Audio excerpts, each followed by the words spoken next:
It is a tremendous pleasure to have you on the stage. I am very excited to talk about this topic always, and it almost doesn't matter where I am, I just get really excited about it. But let's talk about the question of ambition. Let's go back to the beginning. I think if one knows anything about Formula One, you know that it is a very, very expensive sport. It is expensive to participate in. My son karts, so I know all about that. But it is also expensive to organize, and it is expensive to present. So long ago, why did this seem so doable for Bahrain? First off, good afternoon. It's an honor to be here. It's a very good question. I mean, for us, as Bahrain, and you said a small place, it's very important to get that awareness, to put Bahrain on the map. We had a history in motorsports, yes, but as a venue, we needed something that got the awareness. Formula One did that for us. Obviously, you know, viewership is over 500 million. It's every year. It comes back, and about 80 million people watch our race. So for us, it's the awareness that was important, and then the rest has to continue. The Bahrain.com, and you know, I thank the EDB for all their efforts. That has been working really well for us, and it's been 20 years. So when we started out, really, our first race was F1, and it was, how can we build it? Yeah, well, exactly. I mean, you say your first race was F1. There's ordinarily a progression that happens. You don't just decide that F1 is going to be your first one. So there was clearly a lot of ambition. But the reality also is that Formula One is one of those sports that it's quite complicated and intricate, so people need to really get into it. Yeah. Being as ambitious and deciding to bring this huge sport to this country meant there surely had to be some kind of a cultural shift that happened in the population to say, okay, yes, what is this about and how do we feel about it? How did you navigate that? I mean, for us, step one was to get the fans there. And if they weren't passionate about motorsports, it was the entertainment side that we had to grow. And we look at, you know, the entertainment that we did in 2004 compared to what we do today is a big difference. But we saw them as they came year on year. The entertainment grew. I remember noticing the first year it was Ferrari, Michael Schumacher, mainly dominating everything.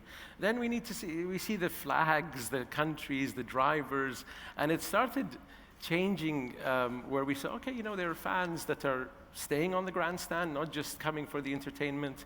And it was built year by year. And so that was also satisfying, because when you see the grandstands filling up and staying, and like now we've been selling out for the last 3 years, a complete sellout. And even last year we had to grow our capacity a bit. So it's a nice feeling to see we got there eventually. In reality, though, a Formula One race happens for you once a year. It is not every day. It is not every weekend. How then do you take that and translate it into a sustainable business? I think there's two sides to that. One, we had to build our human capital, where the people there, once they have the experience, can go out, attract the business, and bring more stuff. At the same time, we are a Formula One venue that has fiber optics everywhere. And so choosing events that make sense, an IT event, Comic-Con, whatever you need the space for, we utilize. And 2023, we had 363 events with a summer that's really hot. So we try to do multiple events at the time. So any venue that you can use, whether it's the media center or the paddock clubs or the garages or the team buildings, we try to utilize that for every event. So when you're thinking about models that potentially work, so if somebody is looking at you and saying, yeah, we want to replicate that, obviously, for ourselves. We don't necessarily want to be Bahrain, but we want to learn from that.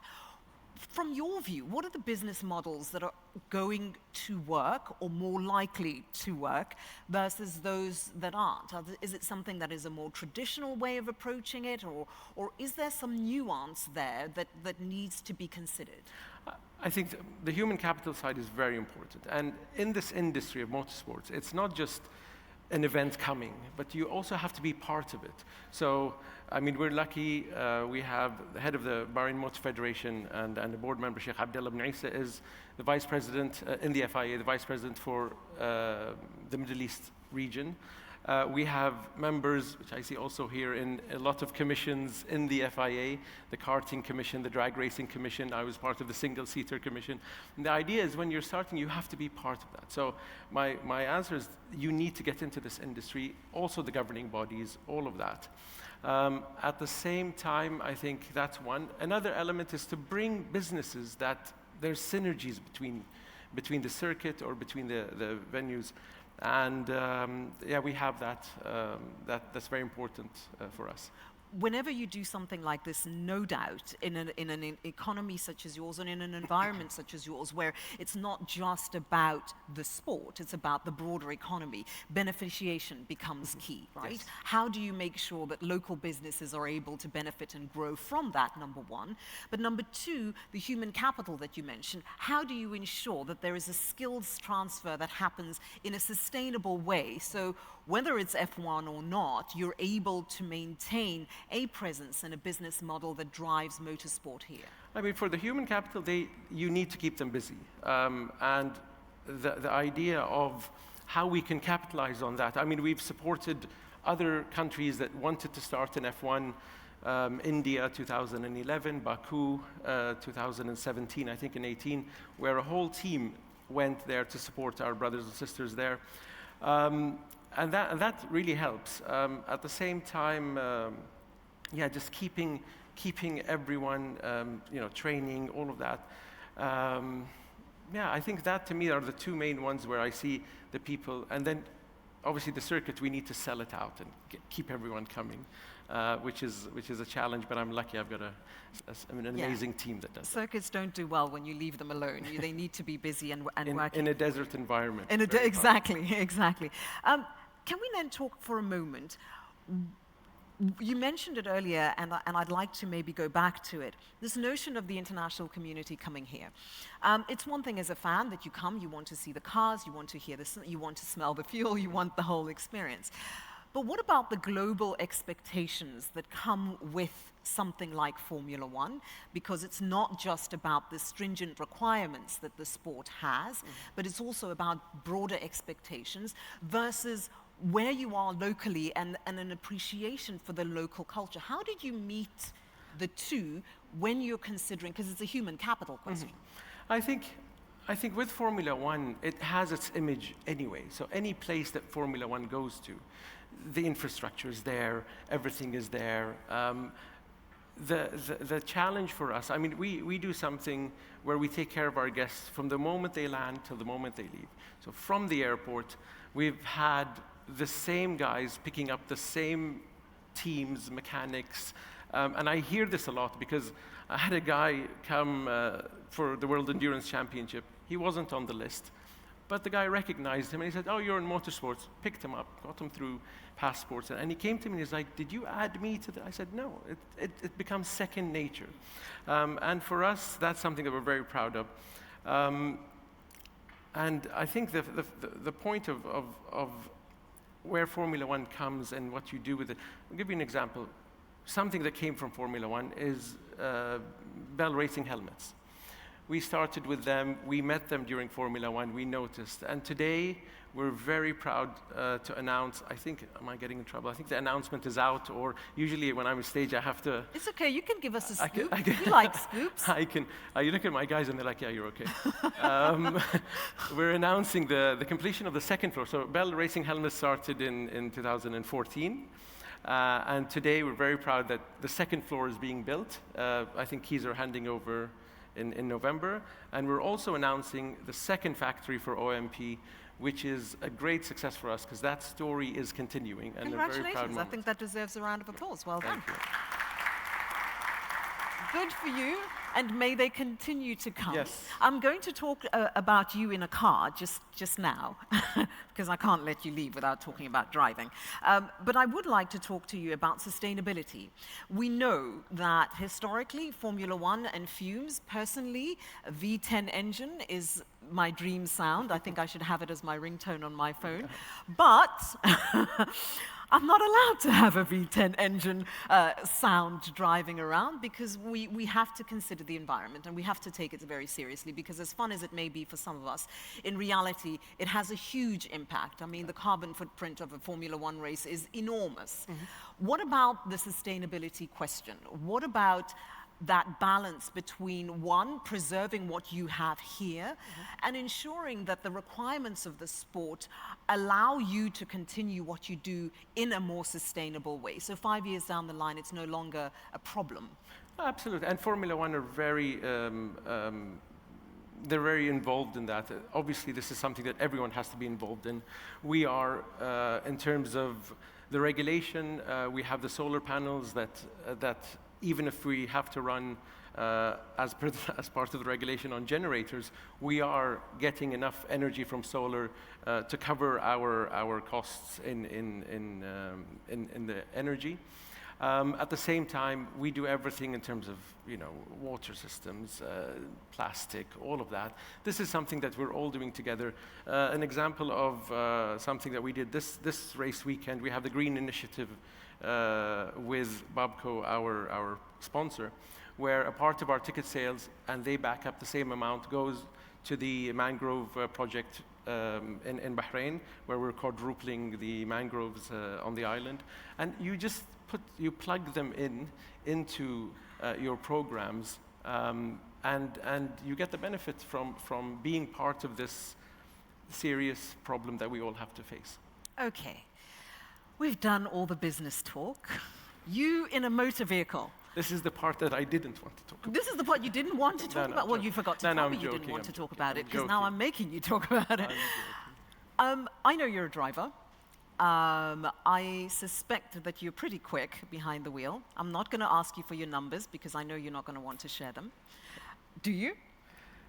Number? I mean, there's only one number, and it's number one. You have to be number one. Exactly, because nobody ever remembers number two. Second place is the first loser. Exactly. That's what we do as racing drivers. So do you miss driving? I do, obviously. I mean, for me, I'm lucky as well, because I have a racetrack outside my office. So an escape for me is jumping in a race car for 10 laps. I think my neck will do 10 laps. After that, maybe not. And I'm happy. So I don't need to fly to some island or some place. Just put me in a race car. I'll be done, which is maybe not good for my team, because they want me to probably to leave the office. No, they want you some alive. No, I think this is another thing. The racetrack in a car with everything is a very safe environment. It's safer than the road. So there is that. But yeah, well, I have a car ready. Looking at my brother, who also races and is very quick. Yeah, I'll always have that. If I get that opportunity, I'll always jump in. What is it about? I mean, you say it's where you de-stress and where you decompress. Now, I guess that's very much the case when you are a CEO. But let's go back a little bit to why being in a car. Was it always just about the escape? Was it about the speed? Was it about the thrill? Was it all of the above? It is. I think even before, even now when I call it an escape, it is me against my time, proving to myself, lap after lap, corner after corner, and your wins are within seconds and your losses are within seconds. And I think for me as a person, that drive of just always trying to do better, always trying to push the level. I hate benchmarking. I hate when they say you need to do this, or I just, for me it's that, and you're always searching for that amazing lap, which even if you get it, you say you can do better. So even in business, you approach it the same. It's getting all the data, it's getting all the information, it's having the skill set to do it, and this is where the human capital ties into it. But for me, the passion and the enjoyment has to be there. If you're not enjoying it, it actually gets dangerous, because then you're trying to do something. So between you, me, this is between you and me. One of the things that I love to do is I'm trying to learn to fly, and part of that experience, I suspect, is similar to what you feel like when you are in the cockpit of a motor vehicle. It is that sense of what you're able to harmonize with the machine, and how you kind of get that synchronicity, right? So when you're coming into land, in my case, and how do you feel it so that you land? And in the same way as you're going into a fast corner, it's how do you feel the apex so that when you come out, you're going fast enough. Yeah, I think the grip level, I mean, in racing, Yes. the first question is do I have grip? Do you have or grip? And, you need to stop, when you have one lap to prove in qualifying, that's the risk. A very interesting story. Sir Jackie Stewart once told me this. He's like, if 1 is being the slowest that you're driving on a race car and 10 being the fastest, you should race at 7. And I always took that you should be comfortable, not tense, not making these mistakes. And as you race at 7, your times will get faster, but you'll be calmer. And that's where you can have fun with other drivers that are intense, so you make them make a mistake, and you pass them, and you say, got you. This is after the race.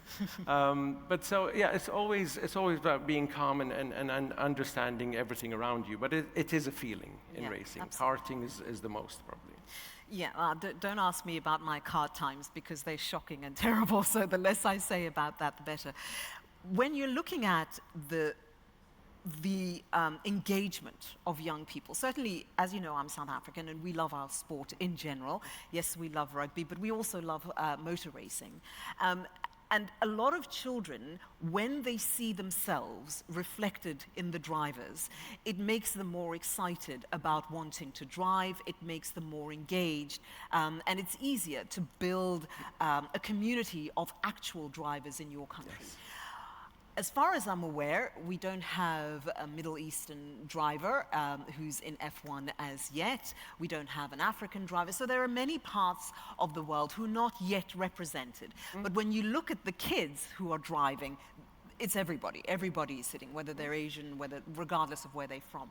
How is that translating in terms of creating the space in Bahrain for kids and for that excitement that you can sort of nurture and get more drivers into the cockpit? It's a very good question, and obviously it goes back to karting. I mean, we have a very successful karting championship, and on all levels. So the micro max, the 8 years old, 10-year-old, 11, and onwards to 14 are represented by a grid of 10, 15, 7 maybe with the young kids. And that's very important to have that base where they start karting. And that number just has to increase. But to bring the Formula One question, if I take that and say, okay, Bahrain has 100-ish, let's say, racers, and I move it to Europe, they have 3,000 at junior karting.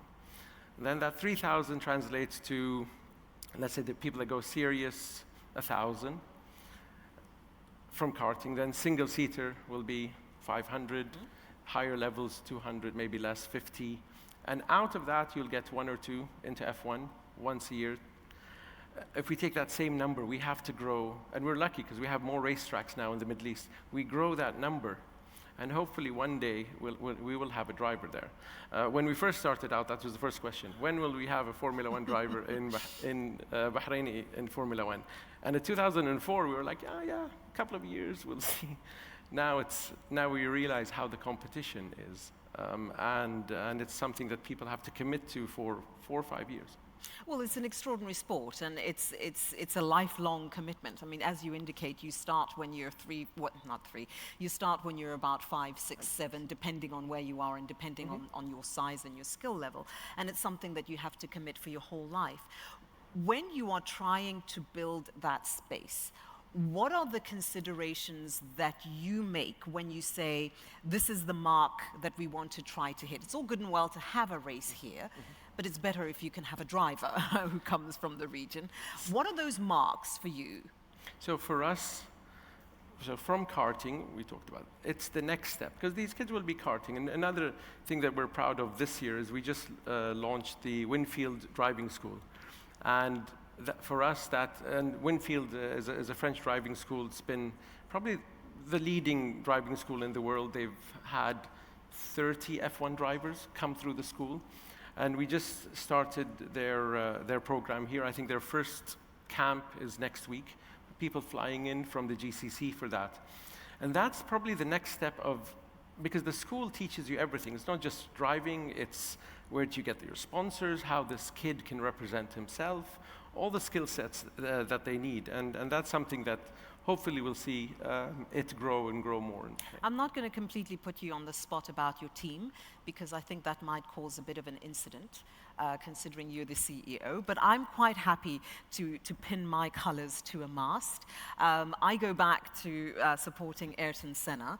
And I don't know who doesn't, because he was quite, well, unless you supported Alain Prost, which is a different conversation, because it was one or the other. Alain Prost came from the driving school that I talked about. Ah, so is that you pinning your colors to the mast now? No, I'm just saying. So I am an Ayrton Senna, and I therefore became a McLaren supporter for many, many years. I'm now also a Lewis Hamilton supporter, so I have identity crises sometimes, yes. And I'm very happy that McLaren is doing well this season. When you're looking at driving in that way, when you're by yourself and there's nobody recording and watching and going to send messages out of this room, do you support a particular team? I'm not going to say which one, but do you? No, it's not that. It's as a racer, you tend to support, like Hamilton, you tend to support drivers more. Okay. And so, however, having said that, obviously, as a Bahraini and seeing McLaren succeed and get there, it's very proud. So I am supporting McLaren in this championship for sure, and I do want them to win. But it is a race till the end. And yes, they're leading the championship, but as a racer and as someone involved in this industry, it's until the last race, and I hope I'm supporting them to get there. Driver for you?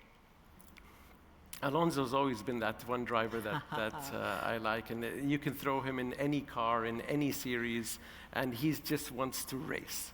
When he did IndyCar, when he did all of that, and when you see someone, he's one that I can hopefully race. I think I can concur with that. I think there are just some drivers who are drivers through and through, regardless of where you put them and how you put them in. I also feel the drivers are changing. They are. Today we see rookies that are racing in this championship that are driving at a skill where